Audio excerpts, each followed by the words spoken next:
Hello দোস্ত, আমরা চলে এলাম আবার একটি নতুন ভিডিও নিয়ে। আমরা করবো unboxing Poco F6 Pro। Let's go start. দেখে নেব আমরা প্রথমে বক্সটা খুলছি এবং প্রথমে যেটা দেখে নেব খোলার পরে ম্যানুয়াল কভার, ব্যাক কভারটা খুব সুন্দর।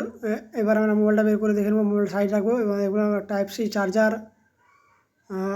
120 Hz 120 ওয়াটের ফাস্ট চার্জার সাইডে রেখে দেবো এবং মোবাইলটা দেখবো। বন্ধুরা, চ্যানেলটাকে সাবস্ক্রাইব করুন, ভিডিওটি ভালো লাগলে লাইক করুন অবশ্যই।